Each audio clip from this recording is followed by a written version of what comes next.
Welcome to your Eagle 24RE. Walking underneath the front cap, we're gonna have our front cap light switches right under there. And you're gonna have a spot for the battery. To the right of that, I got my tester tank in here. Dial's red. And it's pointed at the other tank on the other side right now, but when I flip this over, it's gonna go green because I opened this tank. So whichever way it's pointed, that's the tank it's reading. Underneath here, we're gonna have our auto leveling, which there's a reference sheet right there. Our battery disconnect, which will turn off everything to the coach except for the carbon monoxide detector. That will always draw off the battery. So anything like 3-4 days not connected to power, you will want to take the negative off the battery, and you will want to take it out in the winter unless you got a heated burn. Right here we got the curly hose that plugs into here. Hot and cold outside shower, spray off dogs, fish, feet, yourself, or anything you want to spray down. Water heater bypass so that when we winterize, tabs correlating, winterize, this will be a suction. When the bypass is on, it will not allow that antifreeze to go into our water heater. Tabs correlating to whatever type of camping you're doing. City water connection, when you are on city water, you will want a water pressure regulator. Drops on the pressure. Campgrounds are pushing for a lot of campers. You don't want to blow out your lines. This is a water pump button to turn on the water pump outside. To fill the fresh tank, you just put that one down, correlated like the sign says. Still putting the water through our city water connection, it will just fill the fresh tank once you are in the correlating tab. Satellite cable and auxiliary if the campground offers it. We got our black pole on our left and the grays on the right. We like to do our black tank flush, which is a sprinkler on the inside trying to spray off the sensors of all the toilet paper. And then we got our grays on our right. Do those last because that's the cleanest water. All right, taking a look at our water heater above, that's our furnace. Let little ones know that that's a furnace, just so that we don't hear bad stories of them getting burned. Taking a look at the water heater, we got a pressure release valve so that you can drain the water heater. This is a 1 1/16 socket. This is an anode rod. It's gonna break down over time from the water eating at this and not the hot water heater, so it's a good thing that breaks down. Basically, once it gets to 50%, you'll need a new one. It's the drain plug in a sense. Tighten that down. And then once you plug in your water, you'll go inside, turn on your faucet on the hot side, and make sure you have a good flow of water. You want to get rid of all the air because this needs to fill up before you turn the button on inside. There's also reset buttons if for some reason the fire does not light up after you hit the button inside. Taking a look at my seal right here, this is a spot you're going to want to condition twice a year with a rubber seal conditioner. Tires are filled with nitrogen. You can mix it with regular air. Teeth on the slide out you can hit with WD-40 or dry graphite spray. Bearings to be repacked 2 years or 6,000 miles depending on how much you travel. To keep the outside nice, you can hit it with an RV wax, carnauba wax in specific. That'll help delam decolorization. The roof and the awning you're going to want to treat with a conditioner and cleaner twice a year with a UV blocker. We'll go to the back. Just like your front jacks, your rear ones will also have a little tab on the top of them that you can take off in a spot for a socket to manually override those if they electrically go out. Your camper is backup camera ready. You just need to take off the faceplate and replace it with the camera. There is a cord in the back that's a plug and play, and then you'll have to take the monitor into your cigarette lighter and make sure your running lights are on in your vehicle so that they can pair together. This is your J-port, where the J-port table will slide into, and you can put the griddle on top of that. And then you got your LP quick connection right down here. So you can use any propane appliance as long as you got that quick connection. Those feed off the front tank. You have quarter turns to access the back of the refrigerator if you ever have to. For the stairs, they're gas strut assisted, so very easily lifted.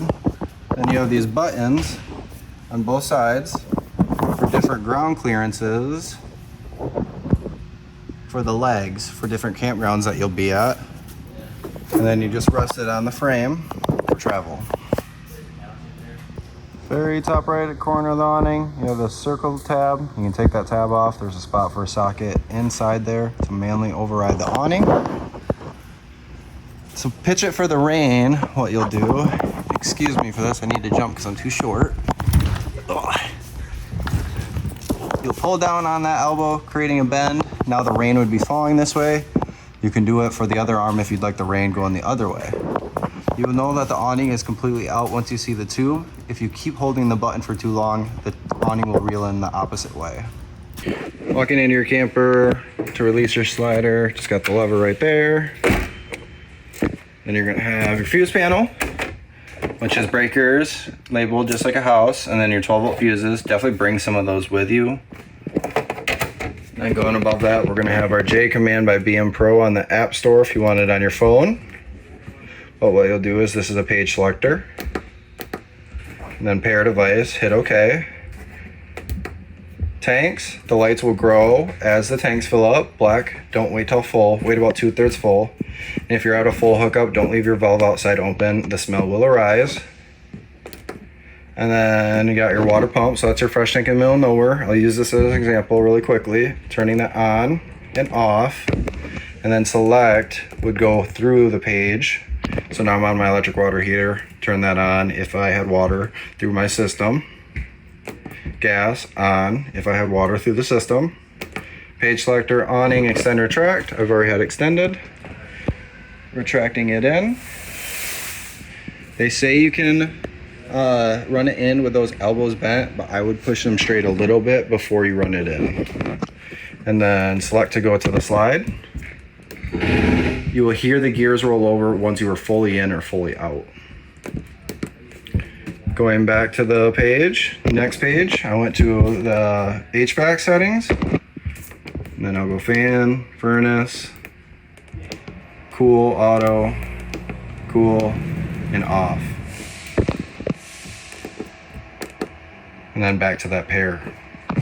You have lights 1, which is inside, 2, which is outside, and 3, which is all. WP is your water pump to turn it on or off, and then the thermometer will bring you right to your HVAC. Light switch is above there. Jumping into the master bedroom, got your light switch right when you walk in. USBs 110s on next to the bed. And then you actually have a TV bracket and TV hookups up top. You are also washer dryer ready. Your keys open your front door and all of your baggage doors. Below the sink, we're going to have our USBs and 110s, and then a carbon monoxide detector that always draws power. There's also a reset button on there if you know there's no gas. Taking a look at our table. To set up our table, vertical up, and then push down.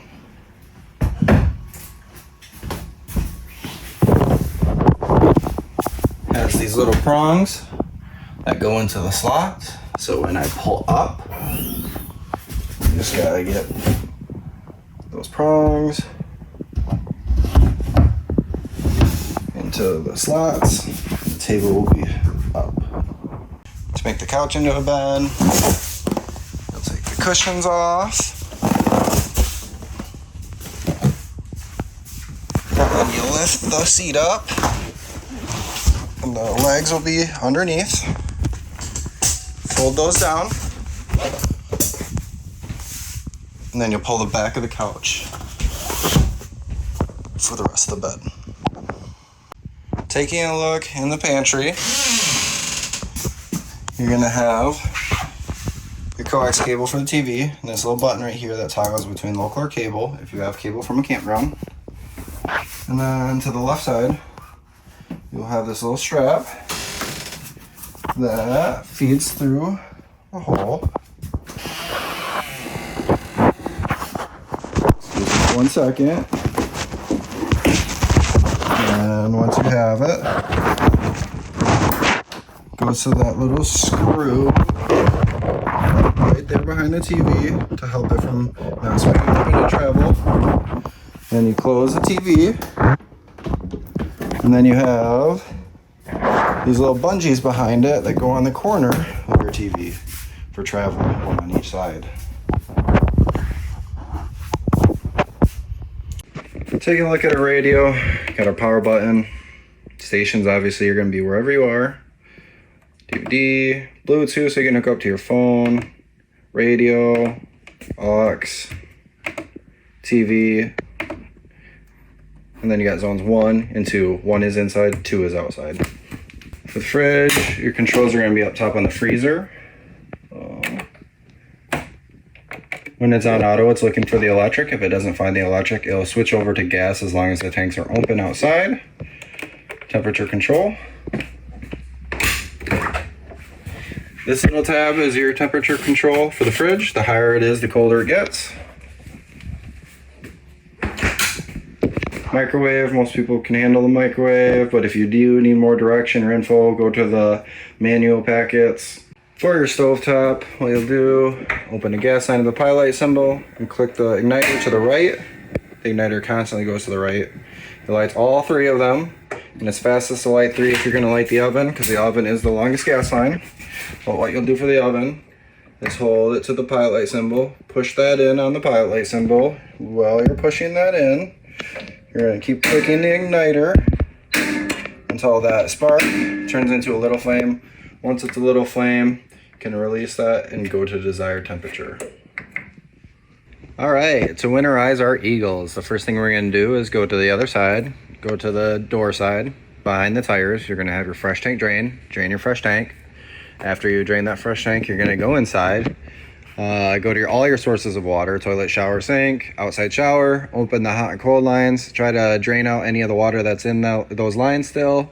After you do that, you're going to turn on the water pump, do the same thing, try to push out any of the water that's in those lines. After you do that, you're going to go to your low point drains, open the low point drains, let the water drain from there.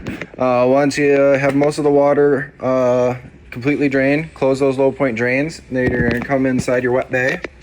You're going to go to your water heater bypass, put it to the bypass mode so nothing can enter the water heater. Once you do that, you can go to your water heater, pull the pressure release valve, hear that pressure die off. Release your anode rod to release the water. Just set it in there when you're done. After that, you're going to come back over here, put it to the winterize tab. Once you're in winterize, this hose port will turn into a suction, so you can cut off the end of a hose, put it to your jug of antifreeze, turn your water pump on, go to all your sources of water, pump that antifreeze through until you got that antifreeze coming out of all the spigots for all the sources of water, outside shower, toilet, shower, sink.